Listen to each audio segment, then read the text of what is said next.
ఉన్నారు అందరూ? నేను బాగున్నానండి. మీరంతా బాగుండాలనుకుంటున్నాను. చూడండి, మా గుమ్మం ముందు తమలపాకు చెట్టేస్తున్నాను. చూడు, చాలా హెల్తీగా బాగా పెరుగుంది. దీనికోసం నేను ఏం కేర్ తీసుకుంటున్నానో ఈరోజు మీకు వీడియోలో చెప్తాను. తెలుసు, మా పక్కనే వేసానండి. అది జామ చెట్టు, నీడ కూడా తగులుతుంది. దీనికి ఎండ ఎక్కువ ఉండకూడదండి, సెమీ షేడ్లో ఉండాలి. అప్పుడే బాగా హెల్తీగా వస్తుంది ఇది. అందువల్ల దీన్ని ఇక్కడ వేసానండి. నేను పాట్లో వేస్తే అంత హెల్తీగా రాలేదు.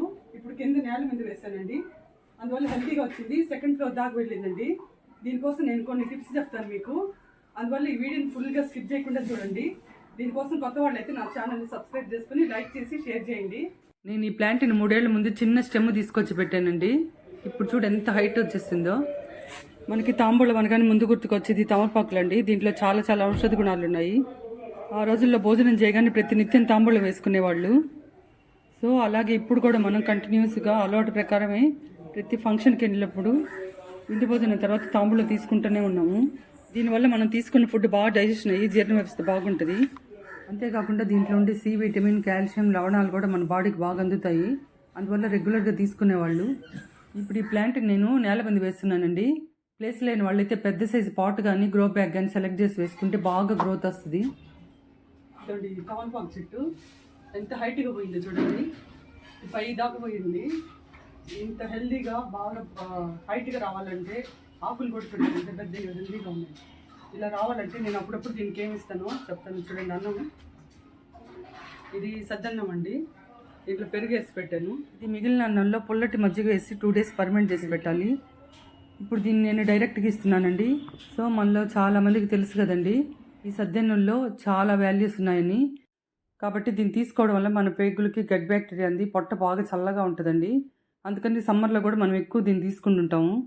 సో మనలాగే మన మొక్కలకు కూడా గట్ బ్యాక్టీరియా చాలా అవసరం. దీనివల్ల రూట్ సిస్టమ్ బాగుండి మొక్కలు బాగా హెల్తీగా వస్తాయండి. ఇలా ప్లాంట్స్ ఎప్పుడు హెల్తీగా ఉంటే మనకి పెస్ట్ కూడా అటాక్ కాకుండా ఉంటాయి ప్లాంట్స్కి. అందువల్ల ఇవి ఇస్తున్నాను నేను ఇప్పుడు. ముఖ్యంగా ఈ తమలపాకు చెట్లు ఎక్కువ హీట్ తట్టుకోలేవండి. అందువల్ల మనం సెమీ షేడ్లో పెట్టాలి, కొంచెం చల్లదనం ఉండేటట్టు చూసుకోవాలి. అందువల్ల దీని రూట్ సిస్టమ్ బాగుండి హెల్తీగా ఉండేదానికి ఈ సద్ధాన్యాన్ని ఇస్తున్నానండి. దీన్ని నేను ఈ తమలపాకు మొక్కకి నెలకు ఒకసారి ఖచ్చితంగా ఇస్తుంటాను. దీన్ని మొక్కకి దగ్గర కాకుండా దూరంగా వేసి ఇలా మట్టి కప్పేయాలి. నెక్స్ట్ వాటర్ కూడా ఇవ్వాలండి దీనికి. దీన్ని ఇలా డైరెక్ట్ కాకుండా కొంతమంది పర్మనెంట్ చేసి ఆ వాటర్ కూడా ఇస్తుంటారండి. నేను ఆ మెథడ్ కూడా టెర్రస్ మీద పాట్లో ఉండే ప్లాంట్స్కి ప్రిపేర్ చేసి ఇస్తుంటాను. దీంతోపాటు ఈ మొక్కకి నేను NPK ఫెర్టిలైజర్ కూడా ఇస్తుంటానండి. ఇంకో వీడియోలో అది మీకు చెప్తాను ఎలా ఇవ్వాలో. ఈ ప్లాంట్కి ఓవర్ వాటరింగ్ చేస్తే వేళ్ళు కుళ్ళిపోతాయి, అందువల్ల జాగ్రత్తగా ఇవ్వాలి. మీరు ఈ మొక్కను నర్సరీ నుంచి కొనేటప్పుడు సింగిల్ స్టెమ్ కాకుండా 2-3 స్టెమ్స్ ఉండేటట్టు, గుబురుగా ఉండేటట్టు చూసి సెలెక్ట్ చేసి తీసుకోండి. అప్పుడైతే మీకు ఈజీగా బతకద్ది ఇది. నెక్స్ట్ తెచ్చిన వెంటనే మొక్క నాటకుండా షేడ్లో ఉంచుకొని 3 days తర్వాత మొక్క నాటుకోండి. నెక్స్ట్ ఇప్పుడు ఈ తమలపాకు చెట్టుని స్టెమ్ ద్వారా కూడా ఈజీగా పెంచుకోవచ్చండి. ఇలా ప్రతి కణుపుకి రూట్ ఉంటుంది, దాని మధ్యలో కట్ చేసుకోవాలి.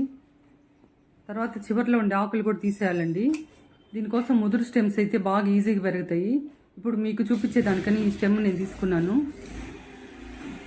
దీన్ని కూడా లూజ్గా ఉండే సాయిల్లోని ఈ ప్లాంట్ నాటుకోవాలి. ఇప్పుడు మీకు చూపించే దానికోసం ఇలా చిన్న పాట్లో నాటుకున్నానండి. ఇలా రూట్ ఉంటుంది ఇక్కడ, ఆ రూట్ లోపలికి వెళ్ళేటట్టు నాటుకోవాలండి. ఇప్పుడు కొంచెం మట్టి కప్పి కొంచెం ప్రెస్ చేసి వాటర్ పోసేయాలి. లేదంటే దీన్ని మనీ ప్లాంట్ లాగా చిన్న చిన్న స్టెమ్స్ కట్ చేసి బాగా గుబురుగా కూడా పెంచుకోవచ్చండి. ఇలా నాటిన కొమ్మల్ని బాగా బతికిన దాకా నీడలోనే ఉంచుకోవాలి. నెక్స్ట్ ఇది బాగా గ్రోత్ వచ్చిన తర్వాత పెద్ద పాటలకు మార్చుకోవచ్చు. ముఖ్యంగా సమ్మర్లో అయితే ఈ తమలపాకు చెట్టుకి ఆకులు ముడుచుకోబోయి పెస్ట్ ఎక్కువ అటాక్ అవుతుంటాయి. అలాంటప్పుడు నేను చెప్పిన ఈ ఫెర్టిలైజర్ ఇవ్వండి. దీంతోపాటు అప్పుడప్పుడు నీమ్ ఆయిల్ కూడా స్ప్రే చేస్తుంటాను. ఇలా ఇవ్వడం వల్ల సమ్మర్లో కూడా బాగా హెల్తీగా ఉంటుందండి ఈ ప్లాంట్. ఈ ఆకులు ఎక్కువ ఉంటే దీంట్లో ఎనర్జీ అంతా లాగేసుకుంటాయండి. అందువల్ల ఈ ఆకులను కూడా అప్పుడప్పుడు మనం కట్ చేసుకుంటూ ఉండాలి. ఈరోజు అనుకోకుండా మంగళవారం ఈ వీడియో చేస్తున్నాను.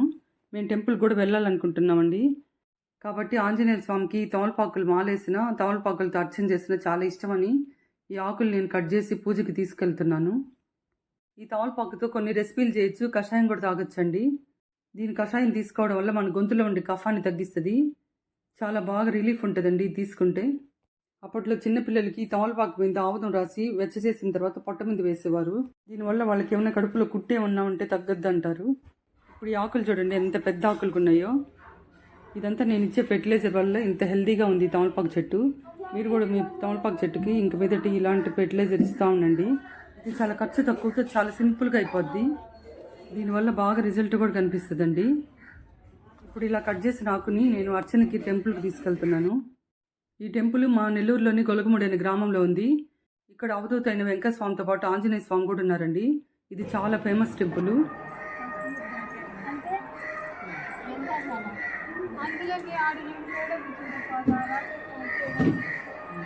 ఇక్కడ మాకు శాశ్వత పూజలు ఉన్నాయండి, అందుకని రెగ్యులర్గా వస్తుంటాము. ఇక్కడ అన్నదానానికి రైస్ కూడా మేము సమర్పిస్తుంటామండి. అలాగే ఈ వీడియో మీ అందరికి బాగా నచ్చుతుంది, ప్లస్ యూజ్ అవుతుంది అనుకుంటున్నాను. ఈ వీడియో మీ అందరికి నచ్చినట్లయితే లైక్ చేసి, షేర్ చేసి, సబ్స్క్రైబ్ చేయండి. ఫస్ట్ టైం ఈ వీడియో చూసేవాళ్ళు సబ్స్క్రైబ్ చేయడం అసలు మర్చిపోవద్దు. నెక్స్ట్ మీకు ఏమైనా డౌట్స్ ఉంటే కూడా కామెంట్ చేయండి, నేను తప్పకుండా రిప్లై ఇస్తాను మీకు. ఈ టెంపుల్లో స్వామి కోసం తమలపాకు మాలలు కూడా కట్టి అమ్ముతున్నారు చూడండి.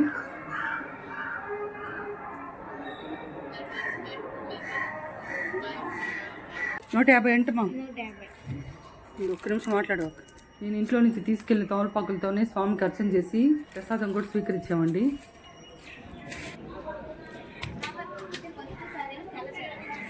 బాయ్ అండి, థ్యాంక్స్ ఫర్ వాచింగ్. మళ్ళీ నెక్స్ట్ వీడియోని కలుద్దాం. మీ అందరికీ ఆంజనేయ స్వామి కృపా కటాక్షాలు కలగాలని కోరుకుంటున్నాను. బాయ్ అండి. మా పక్కన ఉండేది మా అమ్మ అండి.